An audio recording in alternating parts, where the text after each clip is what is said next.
Sonny Rollins, who died in 2026 at age 95, was a rare figure in music, an elite performer who was as famous for walking away from his career as he was for the records he made. By the late 1950s, Rollins was at the forefront of the New York bebop scene, widely considered the premier tenor saxophonist of his generation.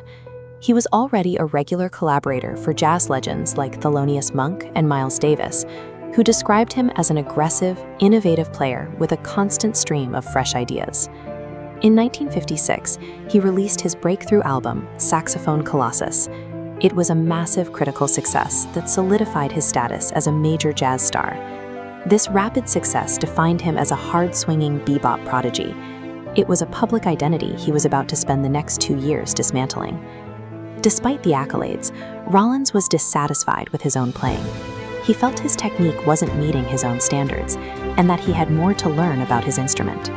He was also managing the pressures of the touring circuit and the personal toll of a past heroin addiction, which he had successfully kicked only a few years earlier. In the summer of 1959, he stopped performing in public entirely, walking away from sold-out clubs at the height of his earning power. He moved his practice sessions to the pedestrian walkway of the Williamsburg Bridge, playing into the open air and the steel beams of the East River crossing. This was a calculated strategy to isolate himself. He wanted to strip his playing down to its bare components and rebuild his technique from the ground up. The choice of the bridge was partly practical. Practice in his Manhattan apartment disturbed his pregnant neighbor, and the bridge provided a vast, noisy space where he could play as loud as he wanted. He began practicing for up to 15 hours a day. He played through the freezing winter, using the roar of the subway trains crossing the tracks as a rhythmic backdrop for his solos. This repetition changed his perspective. He began to describe a sense of spiritual connection with the open space and the sky, reaching for something beyond the expectations of a typical audience. The bridge acted as a training ground. It removed the distractions of the music business and allowed him to treat his instrument as a tool for personal discovery. Rollins finally returned to the recording studio in early 1962. His first album back was titled simply The Bridge. His sound had changed. He moved away from the predictable patterns of bebop and began exploring the more open, unpredictable structures of free jazz. Throughout the 1960s, he expanded his range even further, composing the score for the film Alfie and recording calypso rhythms inspired by his mother's Caribbean roots. Stepping away from the industry gave him the creative space to move past the boundaries of hard bop that had defined his early career. The bridge was not a one-time event. It became a recurring pattern.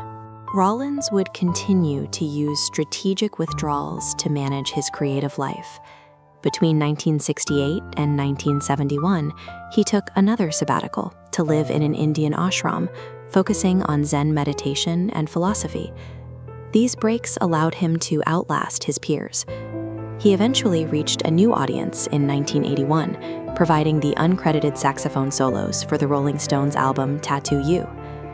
These sabbaticals protected his creative integrity in an industry that frequently exhausted its most successful performers. In his later years, Rollins was recognized as a master of the genre, receiving a Lifetime Achievement Grammy and the National Medal of Arts.